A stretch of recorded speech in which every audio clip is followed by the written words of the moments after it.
Hello friends and welcome to hard invest. Hard invest में आप सबका फिर से स्वागत है। तो जैसे कि हमने पिछली वीडियो में देखा टाटा कंसल्टेंसी सर्विसेज यानी टीसीएस का 9 कदम, तो आज हम आपके लिए एक और आईटी सेक्टर की टॉप परफॉर्मिंग कंपनी लेके आए हैं जिसका नाम आपको वीडियो के एंड में पता लगेगा। तो बने रहिए हमारे साथ इस वीडियो के एंड तक और चलिए देखते हैं कि इस कंपनी में 9 कदम है कि नहीं।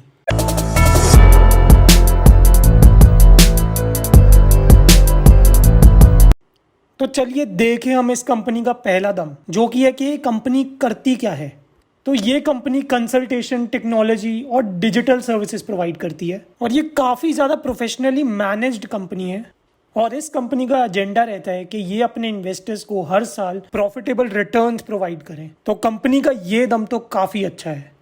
आते हैं हमारे दूसरे दम पे, जो कि है प्रमोटर का शेयर। तो जैसे कि हम यहाँ देख सकते हैं कि पिछले 3 साल से इस कंपनी के प्रमोटर्स का शेयर 12 to 13% के बीच में है। आप सोच रहे होंगे कि ये चीज तो हमारे पैरामीटर के साथ मैच नहीं होती, जो कि हम कहते हैं कि कंपनी का प्रमोटर शेयर 50% से ऊपर होना चाहिए। तो इस कंपनी का प्रमोटर शेयर इस वजह से कम है क्योंकि इस कंपनी के 50% शेयर्स FII और DII के पास है। FII मतलब फॉरेन इंस्टीट्यूशनल इन्वेस्टर्स और DII मतलब डोमेस्टिक इंस्टीट्यूशनल इन्वेस्टर्स। तो ये लोग काफ़ी ज़्यादा एक्सपर्ट होते हैं और किसी कंपनी में ये उसके फ्यूचर और ग्रोथ प्रोस्पेक्ट्स देख के ही उसमें इन्वेस्ट करते हैं। तो हम आंख बंद करके भी इस कंपनी के दम को अप्रूव कर सकते हैं।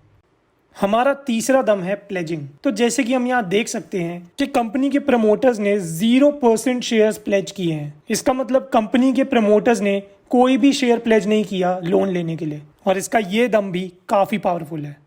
अब आते हैं हम अपने चौथे दम पे, जो है कंपनी के फाइनेंशियल्स। तो पहले हम इस कंपनी की सेल्स देखते हैं। तो जैसे कि हम यहाँ देख सकते हैं कि मार्च 19 में इन्होंने 82,000 करोड़ के अराउंड की सेल की थी, जो बढ़ के मार्च 21 में 1 लाख करोड़ के अराउंड की सेल हो गई। और यहीं पे अगर हम इस कंपनी का नेट प्रॉफिट देखें तो मार्च 19 में इसका प्रॉफिट 15,000 करोड़ के अराउंड का था, जो बढ़ के मार्च 21 में 19,000 करोड़ के अराउंड का हो गया। तो इस कंपनी ने पिछले 3 सालों में काफ़ी अच्छी सेल्स की हैं और काफ़ी अच्छा प्रॉफिट कमाया है। और ऊपर से इस साल इस कंपनी के रिजर्व्स भी 74,000 करोड़ के अराउंड के हैं। तो ये सारे फैक्टर्स कंपनी के पॉजिटिव ग्रोथ की तरफ इंडिकेट करते हैं और कंपनी के इस दम को भी और ज़्यादा पावरफुल बनाते हैं।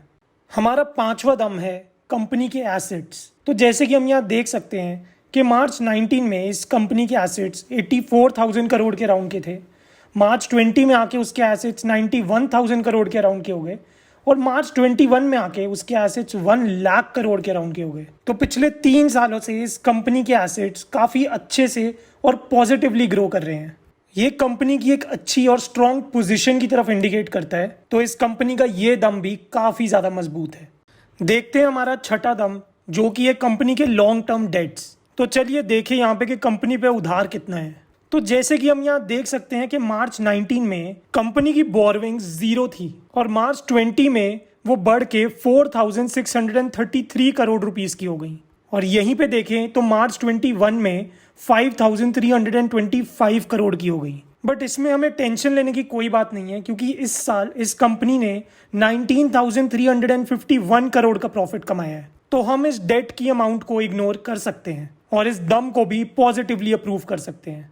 हमारा सातवां दम है कंपनी का फ्री कैश फ्लो। तो जैसे कि हम यहाँ देख सकते हैं कि इस कंपनी के पिछले 2 साल का कैश फ्लो नेगेटिव रहा है, जो कि -303 करोड़ का और -919 करोड़ का। पर इस साल कंपनी की सारी एक्टिविटीज करने के बाद जो कैश बचा है कंपनी के पास वो 6,065 करोड़ रुपीस का है। तो ये काफ़ी पॉजिटिव साइन है एक प्रॉस्पर कंपनी के लिए और इसका ये दम भी काफ़ी स्ट्रांग है।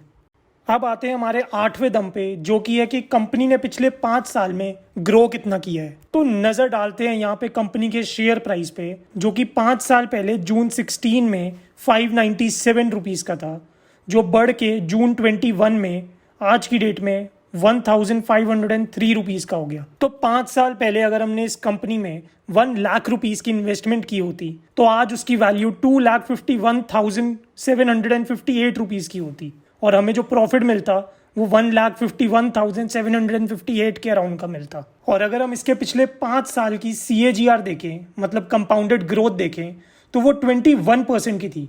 मतलब इस कंपनी ने हर साल पिछले 5 सालों से 21% का रिटर्न दिया है।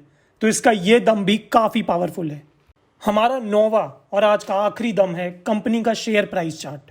तो जैसे कि यहाँ हम देख सकते हैं इस कंपनी का शेयर प्राइस चार्ट, इस कंपनी ने पिछले कुछ सालों में काफ़ी पॉजिटिव ग्रोथ शो की है। हालांकि इसकी ग्रोथ थोड़ी स्लो हुई है, बट इसकी ग्रोथ काफ़ी स्टेबल और कंसिस्टेंटली हुई है। और यहाँ पे अगर हम ध्यान दें तो जनवरी 2020 से लेके प्रेजेंट डेट तक इस कंपनी का शेयर प्राइस काफ़ी तेज़ी से बढ़ा है। मतलब पिछले कुछ टाइम में इस कंपनी ने काफ़ी अच्छी ग्रोथ शो की है। तो इस कंपनी का ये आखिरी दम भी काफ़ी तगड़ा है। तो इस कंपनी के सारे दम देखने के बाद और उनको अच्छे से एनालाइज करने के बाद हम ये कह सकते हैं कि ये एक दमदार कंपनी है और इस कंपनी में 9 का दम है। तो ये दमदार कंपनी कोई और नहीं बल्कि इन्फोसिस है। तो इन्फोसिस का 9 का दम देखने के बाद आपको ये तो ज़रूर पता लग गया होगा कि इतने सालों से ये कंपनी क्यों आईटी सेक्टर की one of the top performing company में से एक है। और हाल ही में इस कंपनी ने 9200 करोड़ के शेयर्स को बायबैक भी किया है। तो इस कंपनी की पिछले कुछ सालों की ग्रोथ देखते हुए और इसकी प्रेजेंट स्टेबल पोजीशन देखते हुए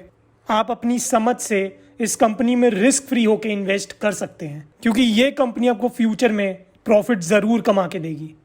तो अगर आपको ये वीडियो पसंद आई हो और आप चाहते हैं हम आपके लिए और ऐसी कंपनीज की वीडियो लेके आते रहें, तो पहले आप इस चैनल को सब्सक्राइब कर लें, इस वीडियो को लाइक करें, शेयर करें और हमारे साथ बने रहें for risk free and fearless investment.